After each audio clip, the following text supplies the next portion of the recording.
Welcome to Dan the Road Trip Guy. I'm your host, Dan, and each week we'll embark on a new adventure, discovering memory and life lessons of our incredible guests. From everyday travelers to thrill seekers and everyone in between, this podcast is your front row seat to inspiring stories of passion, resilience, and the pursuit of happiness. So buckle up and enjoy the ride.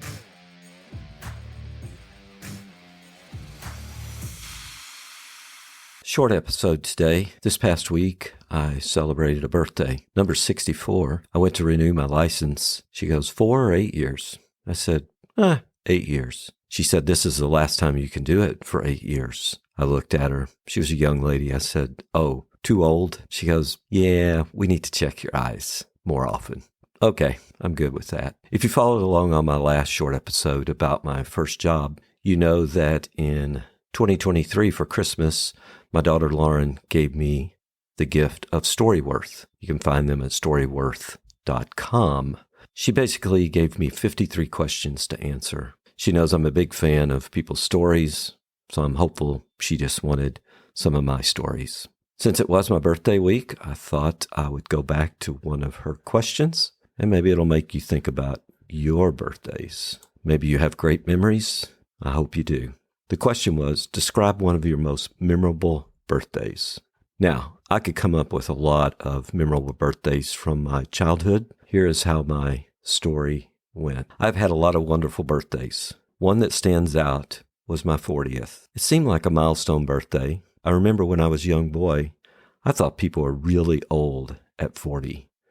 I've changed my mind now that I just turned 64. My wife went all out for my 40th. She pulled a large number of our friends together. Our house at the time did not support the 20 or so people she invited. She had us all cram into our small family room.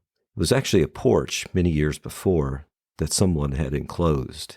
Our TV at that time is one that she and I had bought early in our marriage. It was a Sony TV. It was heavy, not like today with the flat screens. I'm guessing maybe it was 20, 26 inches. I'm not sure. I know one person couldn't pick it up. It was too heavy. I could not figure out why she'd crammed us all into this tiny space. We'd been enjoying ourselves in the dining room, the living room. She proceeded to turn on the TV and start a video playing. It was on a VHS back in those days. I still have it. She had gathered photos of my life, including photos with people who were in the room. As I watched the video, memories flooded back in my mind of my life.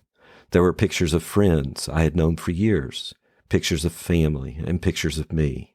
I was reminded of the final scenes in A Wonderful Life. The quote from Clarence the Angel, remember, no man is a failure who has friends. And I felt very fortunate to have friends around me that night. I received some nice gifts, some books, and wonderful cards. The one gift that I'll always remember is the one Linda bought me. She was sending me to a 3-day class at Skip Barber Racing School at my favorite track, Mid-Ohio, in Lexington, Ohio. I then received a book from my brother titled Going Faster by Skip Barber. It contained a note that he would be attending the class also, which made it even better.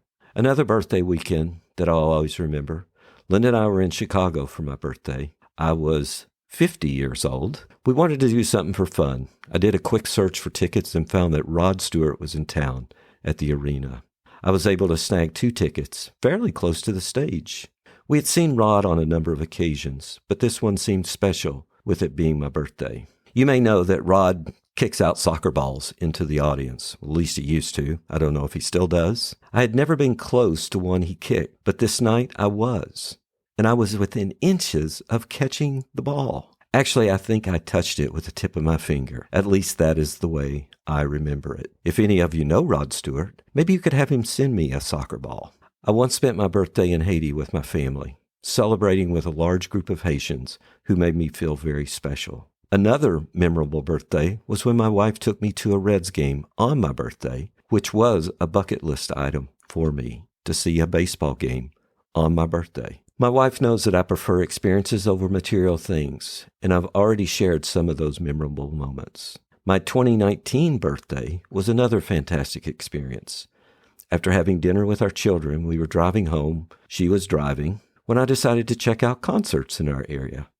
I discovered that the Eagles would be performing at Rupp Arena in Lexington in April. I had seen them in Rupp Arena back in 1979, and I thought, wouldn't it be fun to see them 40 years later? When we got home, we enjoyed cake and ice cream. Linda handed me a card. I think I might have made some comment about, oh, just a card? And inside were 2 tickets to see the Eagles. It was an incredible surprise and made my birthday unforgettable.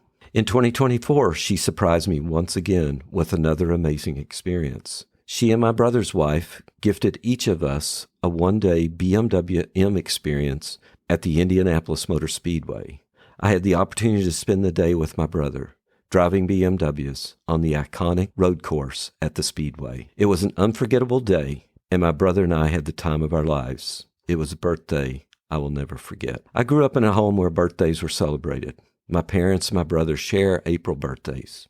Actually, my dad and brother have the same birthday. My grandma would make the cakes. On many occasions, cousins and friends would gather around the table in the small kitchen to celebrate. I have enjoyed many birthdays with my own family, which I hold dear to my heart. I hope you have wonderful memories of your birthdays. Thank you for tuning in to Dan the Road Trip Guy. I hope you enjoyed our journey today and the stories that were shared. If you have any thoughts or questions or stories of your own, I'd love to hear from you. Feel free to reach out to me anytime. Don't forget to share this podcast with your friends and family and help us to spread the joy of road trips and great conversations. Until next time, keep driving, keep exploring, and keep having those amazing conversations. Safe travels. And remember, you can find me on the internet at dantheroadtripguy.com.